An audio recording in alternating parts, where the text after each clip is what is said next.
The controversial attacks on World Trade Tower on September 11 has abruptly changed the phenomenon of terrorism and thus the socio-economic and geopolitical dynamics of the world.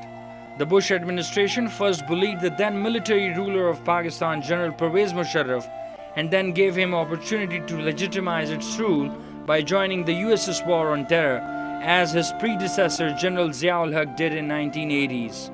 Being a frontline ally and a blind follower of the US policies, Pakistan faced the major brunt, and the war, which started from Afghanistan, entered Pakistan and soon reached its urban centers. It's been 10 years now, and still the acts of terrorism are threatening the law and order situation, violating human rights, damaging basic infrastructure and economic opportunities.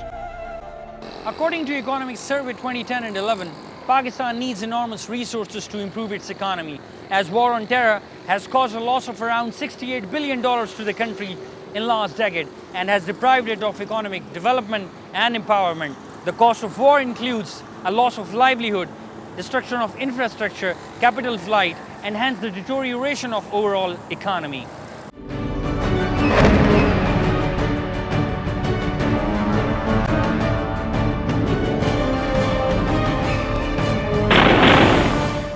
Initially, it was assumed by Musharraf's policymaker that the war in Afghanistan that began on October 7, 2001 will end by December 2001. Normalcy will resume from January 2002. The Taliban government will be ousted and some low-intensity fight will continue. But life in Pakistan will remain normal, and the additional increase in freight cargo and war risk premium will be removed. But these assumptions of military and civil establishment did not materialize, and instead the war continued and has taken its toll on citizens of Pakistan. In addition to it, the US spy agency CIA and a private military company Blackwater spread its network across Pakistan to destabilize it even further. Experts believe that the recent incident of murdering two innocent Pakistanis in the eastern city of Lahore by a CIA contractor, Raymond Davis, was just the tip of the iceberg. According to South Asian terrorism portal, around 2,894 terrorist attacks occurred in Pakistan during last decade. This tells us the death casualties of over 33,000 people. To find out the official view, I sit down with Mr. Kaisar Bengali, economic advisor to the Chief Minister of Sindh, and here's what he had to say. Whenever there is a war, the impacts are heavy and always negative. First of all, there are many innocent people who have died. They have died because of terrorist actions, but they also die because they come in crossfire when the security forces retaliate. There are innocent people that have died from drone attacks by the United States. There is destruction of property wherever a firefight takes place. And when two sides are battling each other, they don't see what kind of property damage is taking place, and that property usually belongs to the people. In our country, there isn't much of a tradition of insuring your property. So those who lose their property because of the war, they have no other means of actually recovering their losses. Agriculture, the main source of revenue in most of the terrorism-affected areas, including Fata and Khyber Pakhtunkhwa, was severely hit due to the hostilities, artillery shelling, blowing of bridges in bomb blasts, blockade of roads, attacks and curfews. According to official estimates, the loss to agriculture alone was over 35 billion rupees.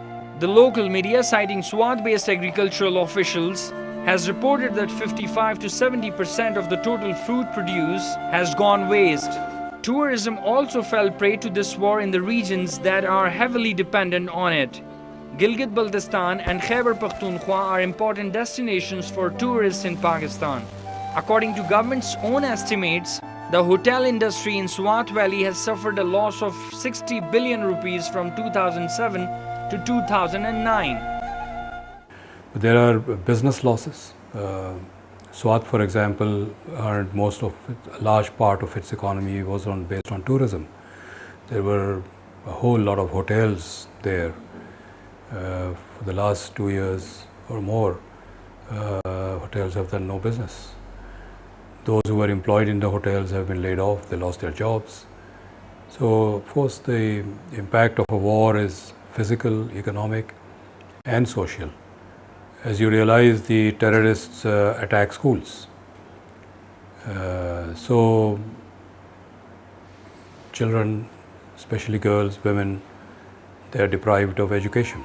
According to the Ministry of Finance, Pakistan's participation in this war has led to massive unemployment in the affected regions, which has ultimately increased rural poverty too. That reached 37.5% from 23.9% in 2007 and 8. In addition, internally displaced persons also require humanitarian assistance, especially shelter, food, water and sanitation, and the delivery of basic social services including health and education. Mr. Bengali also criticizes the policies of 1980s imposed by military general Ziaul Haq, who joined CIA-sponsored Afghan war against USSR and radicalized its own population. Bengali believes that those policies are now backfiring. That was a mistake Pakistan did. These are the economic implications. The policy in the 1980s under a military dictator, General Ziaul Haq, that started the whole process of destruction of national institutions, national economy. We are flushed not only with the war on terror, but terror in Pakistan, terror in Karachi has been there since the 1980s.